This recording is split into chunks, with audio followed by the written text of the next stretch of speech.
കേറട്ടെ കേറട്ടെ.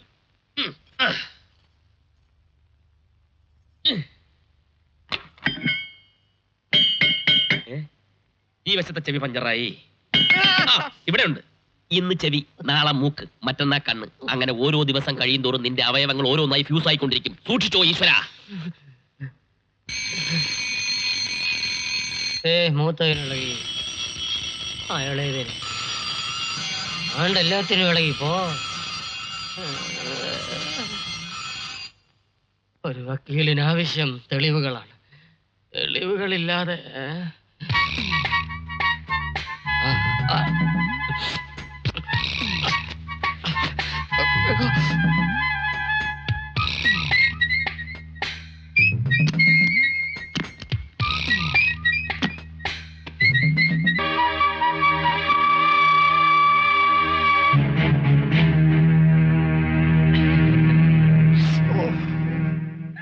തൊണ്ടി സഹിതം കയ്യോടെ പിടിച്ച് നന്നായി വക്കീലേ. ഇനിയെങ്കിലും ഇവനെ ഇവിടെ ഇവിടുന്ന് അടിച്ചിറക്കി പുണ്യം തളിച്ചാലേ ഇവിടെ അവളെ തൊട്ടാൽ നിനക്ക് പൊള്ളകർമ്മതം. പിടിച്ച് തൊട്ടുപോകരുത്, കൊന്നുകളയാൻ. നിങ്ങളെ പെങ്ങളെ തൊട്ടപ്പോ നിനക്കൊക്കെ എവിടെയൊക്കെ പൊള്ളിയോ അവിടെയൊക്കെ തന്നെയാണ് എനിക്കും പൊള്ളിയത്. ലോകത്ത് മന്നാടിയാമാർ മാത്രമല്ല പൊന്നാങ്ങളമാർ, ആങ്ങളമാരുണ്ടെന്ന് അറിഞ്ഞോ?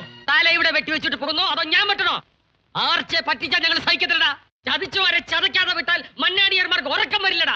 MBBS ഡോക്ടറാണെന്ന് പറഞ്ഞ് നീ ഇവളെ കൊണ്ട് മന്നാടിയാമാരുടെ മേളിൽ ചെളിവരി പൊത്തി അല്ലടാ ചട്ടെ പൊത്തി.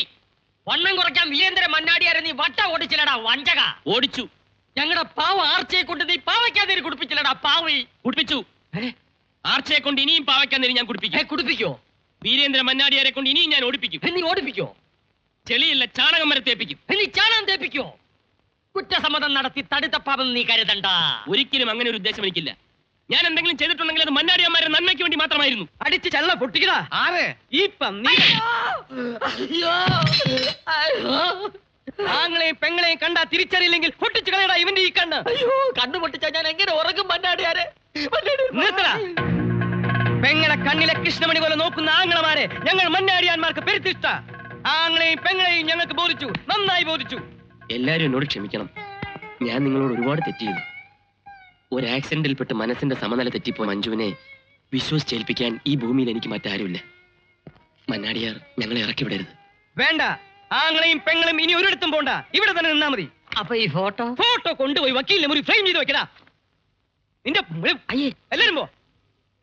ഈശ്വര സാർ, ഈശ്വരനിപ്പോ എന്റെ കൂടെ. ഈ സേതു വിചാരിച്ചാൽ ബ്രഹ്മന് പോലും തടുക്കാനൊക്കില്ല. പിന്നെയാണോ നീ ഫോട്ടോ ഫ്രെയിം ചെയ്ത് റൂമിൽ തൂക്കണം? തല്ലാൻ പോയവര് തലോടി വന്ന എന്തിനാണെന്ന് ആർച്ചു വെച്ചാൽ എന്ത് ഉത്തരം പറയും? അതൊരു കളിയാടാ. നീ ഇനി കണ്ടോ പൂരം? ഓ പൂരം. എന്താ തൃശ്ശൂർ പൂരം അല്ലേ? അല്ലേ?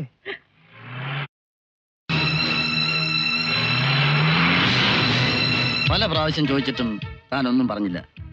ഇഷ്ടപ്പെട്ടതൊക്കെ ഉടനെ സ്വന്തമാക്കുന്ന സ്വഭാവമാണ് എന്റേത്. തന്നെ എനിക്ക് വിവാഹം കഴിച്ചാൽ കൊള്ളാവുന്നുണ്ട്. അതെ എന്നാണ് ഉത്തരമെങ്കിൽ ഈ ജീപ്പിൽ കയറിയിരിക്കാം. ജീവിതത്തിലേനും ഞാൻ തന്നോടൊപ്പം ഉണ്ടാവും.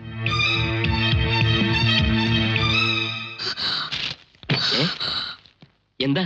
എന്ത് പറ്റി? എന്താ പറ. ജീപ്പ്, അതേ ജീപ്പ്.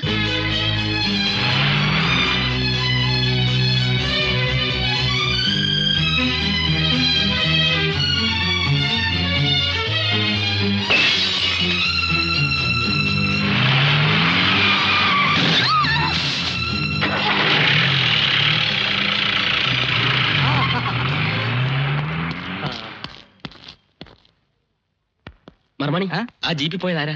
ഇവിടുത്തെ ഇളയ കുഞ്ഞാ, രാജേന്ദ്ര മന്നാടിയ. ബാംഗ്ലൂർ കച്ചവട.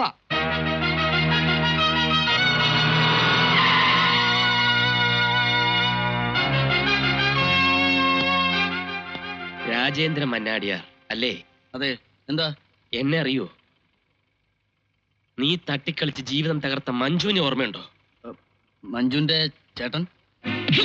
എന്താ ഇപ്പൊ നിനക്ക് ഓർമ്മയുണ്ടല്ലേടാ? ഞാനൊന്ന് പറഞ്ഞോട്ടെ. നീ ഒന്നും പറയണ്ട.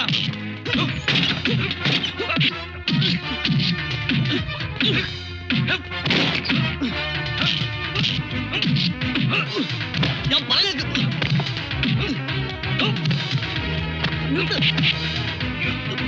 എന്നെ വിട്. ഞാനാണ് പറഞ്ഞത്. ICC വക്കീലാണ് പറയുന്നത്. വിട്. ആഹാ, വിടില്ല. വിട്, വിട്, വിട്. അയ്യോ, ഇല്ല, അയ്യോ. ഓ, ഓ.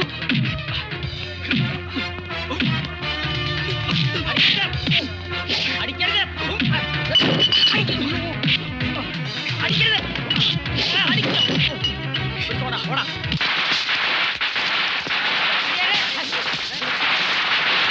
എന്താ എന്താ എന്താ അടി അടി.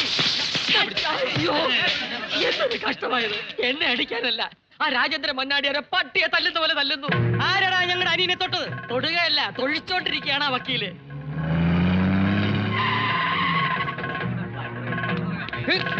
എടാ, എവിടെയാ അവൻ?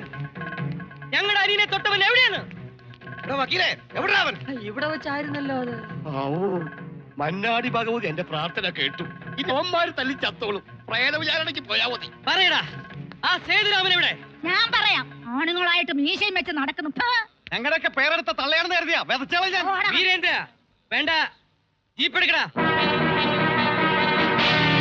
ഇങ്ങനെ അടിച്ചു മരിക്കാനാണ് മന്നാടിപുരത്തേക്ക് വന്നത്. അവനെ തിരയുകയായിരുന്നു ഇത്രയും കാലം. രാജേന്ദ്രന്റെ ചേട്ടന്മാരറിഞ്ഞാൽ അറിയട്ടടി, അല്ലെ അറിയിപ്പിക്കും. കൈക്കരുത്ത് മന്നാടിയാന്മാർക്ക് മാത്രം സ്വന്തമല്ല, രണ്ടിലൊന്നിന്നറിയും. അങ്ങോട്ട് അടി കൊടുത്ത പാരമ്പര്യമേ ഉള്ളൂ മന്നാടിയന്മാർക്ക്. ആദ്യമായിട്ട് ഇളയാങ്ങൾ ആ പതിവ് തെറ്റിച്ചു. കേട്ടെ, അവൻ എന്നെ കൊന്നാലും എനിക്ക് പരാതിയൊന്നുമില്ലടി. ആർച്ചയ്ക്ക് ഇങ്ങനെ ഒരു ആങ്ങള ഉണ്ടായിപ്പോയല്ലോ.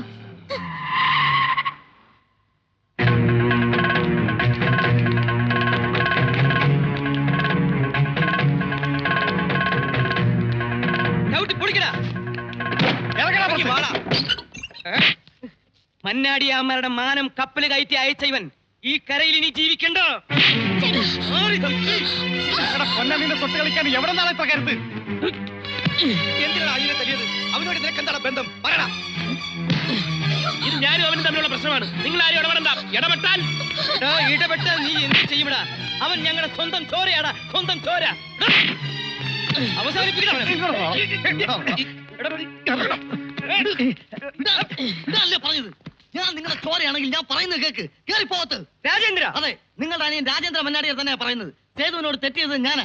സേതുവിന്റെ സ്ഥാനത്ത് ഞാനായിരുന്നെങ്കിൽ ഇതേ സംഭവിക്കൂ. തെളിച്ച് പറയടാ. ഞാൻ പറയാം. വലിയേട്ടാ, ഈ നിൽക്കുന്ന നമ്മുടെ ചെറിയ ആങ്ങളയ്ക്ക് ഇയാളുടെ അനിയത്തി പെണ്ണിനോട് പ്രേമമാ. ആ ഇഷ്ടം അറിഞ്ഞ ഉടനെ ഞാനാണ് അവളെ ജീപ്പ് പിടിച്ച് കൊല്ലാൻ നോക്കിയത്. എടി ഭയങ്കരി. നിർത്താൻ. എനിക്കിപ്പോഴും മഞ്ജുവിനെ ഇഷ്ടമാണ്.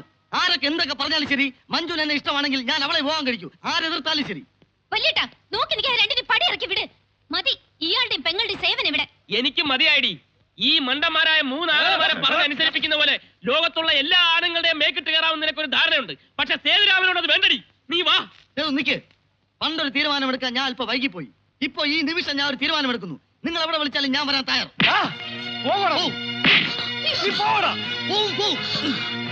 നിർത്താൻ. നീ വരണ്ടടാ. നിനക്കൊന്നും ഭാര്യമാരുടെ കൂടെ ജീവിക്കാനുള്ള യോഗമില്ല. ഈ നിൽക്കുന്ന മൂദേവിയുടെ കൽപ്പനകൾ അനുസരിച്ച് കൂലിത്തല്ലുകാരായി മരിക്കാനാണ് നിന്റെയൊക്കെ വിധി. ഏട്ടന്മാരുടെ 3 ഭാര്യമാരെ നാട് കടത്തിയ മഹാറാണിയുടെ വീട്ടിലേക്ക് എന്റെ പെങ്ങളെ ഞാൻ പറഞ്ഞു വിടില്ലടാ.